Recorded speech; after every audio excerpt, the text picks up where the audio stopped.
In the 1970s, the biggest threat to Egypt was arguably not from Israel, but Libya. This story starts in 1969, after Colonel Muammar Gaddafi overthrew the king of Libya, becoming the leader of the nation. Gaddafi's hero was the president of Egypt, Gamal Abdel Nasser, who was also a high rank in the Egyptian military when he overthrew Egypt's king. Nasser espoused an ideology of Arab unity, had good relations with the USSR, and frequently criticized Israel, the United States, and other European countries. Nasser furthermore made a show of this by supporting Arab nationalist movements across the world. All of this would go on to inspire Gaddafi as the new president of Libya, with him also wanting Arab unification. Gaddafi would eventually meet his hero as they were presidents at the same time for only about a year, until Nasser died in 1970. His successor, Anwar Sadat, would have a very different situation with Gaddafi. For the time being, however, relations between the two were pretty good. Gaddafi desired to take action on Arab unification by proposing the Federation of Arab Republics. It would be a nation comprised of Libya, Egypt, and Syria. The idea was that Egypt and Syria would gain access to Libyan oil money, defeat Israel, and rule the world. But that was mainly in the mind of Gaddafi. After Nasser's death, Sadat suggested that the three countries make a political confederation, as opposed to a unified state. Sadat was concerned about Gaddafi's radical ideology, and the three countries never really unified. The only thing they did was adopt a common flag, meaning that for 5 years, Libya, Egypt, and Syria all had the same flag. Regardless, there was not as much trust between Sadat and Gaddafi as there should have been for this unification to work out, and it ended up going nowhere. This unification would also mark the high point in the relationship between Egypt and Libya, as it was all downhill from here. In 1973, Egypt and Syria coordinated an attack on Israeli forces without including Libya, third member in the confederation. Nonetheless, Gaddafi gave Egypt weapons and military aid to fight the Israelis, including Mirage fighter jets.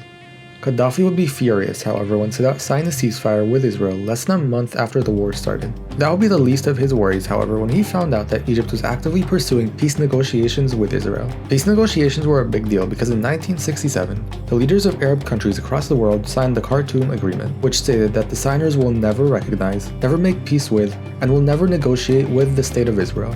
Egypt was a signatory, and here it was negotiating, making peace, and potentially recognizing Israel. It was a point of unity throughout the Arab world, which Gaddafi now felt was being broken by his neighbor to the east.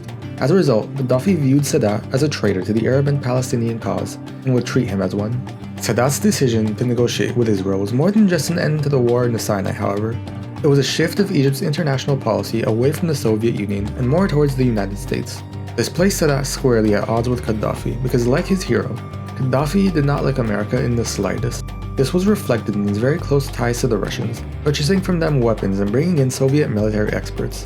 In fact, from 1975 to 1976, Libya had purchased over $1 billion of weapons from the USSR. To Egypt, however, this was another threat, because as it continued negotiations with the Israelis and Americans, its relationship with the USSR was declining, and their decline would culminate in 1976, when Sadat got rid of the Egyptian-Soviet Treaty of Friendship and Cooperation.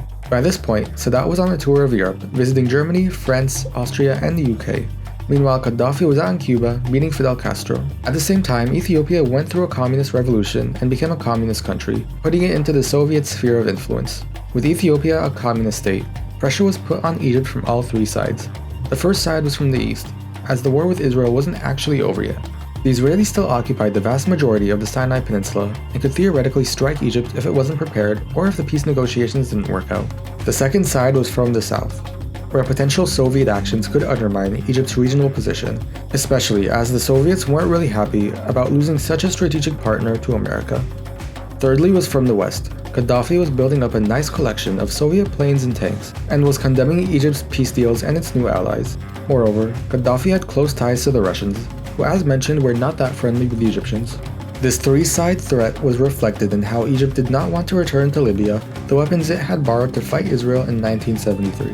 After the war was over, Gaddafi asked Sadat to return Libya's Mirage fighter jets.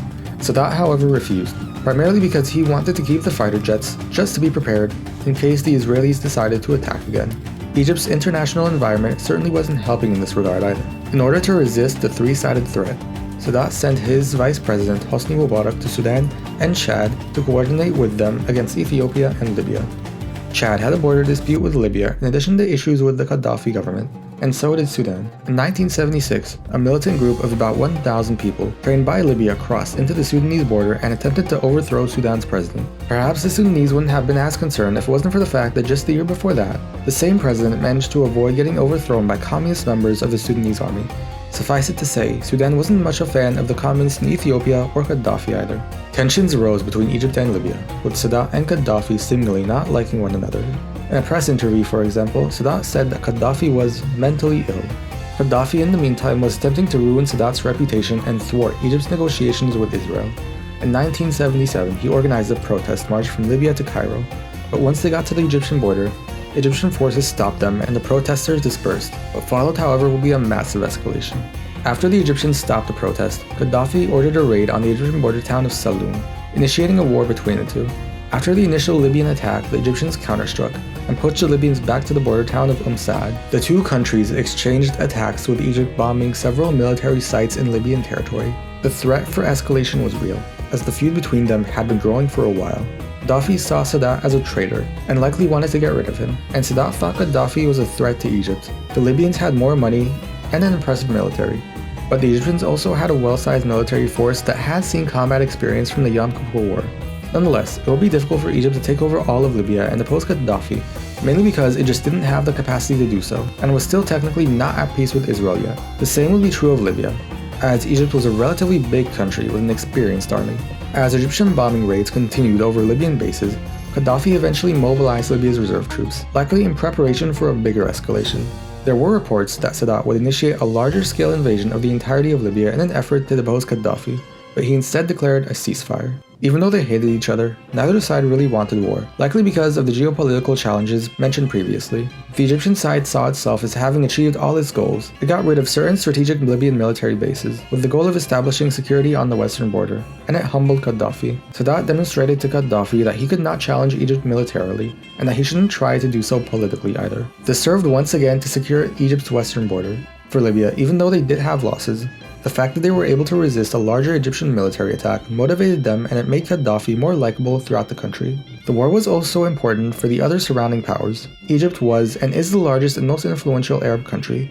For it to fall to Gaddafi would have potentially changed global politics. This was something that concerned the United States, as it was just now able to strategically work with Egypt against the Soviet Union. At the same time, an Egyptian defeat would have thwarted the peace negotiations with the Israelis. Israel also faced issues on all sides, and the Egyptian front was the biggest of those sides. Even though it did occupy Sinai, it was unclear if it could continue this scenario, especially as Lebanon, Jordan, and Syria were not friends either. That's without mentioning Gaddafi's condemnation of Israel and America to begin with.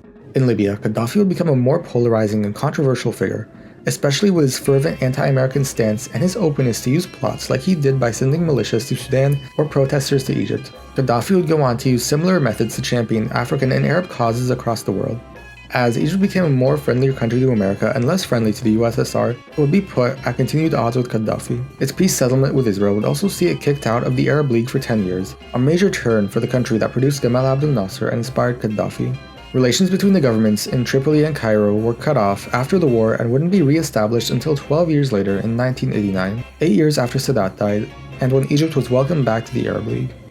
If this is your first time on the channel and you want a credible source of information on Egyptian politics, Middle Eastern politics, or global politics in general, you can subscribe and click the notification bell so you don't miss out on anything. I put all scholarly and non-scholarly sources cited APA style in the description below. You may be interested in another video explaining how Israel took down Egypt in 6 days. And if you have no interest in that, you might find this other video about why Iran hates Egypt to be more useful. Thank you for watching.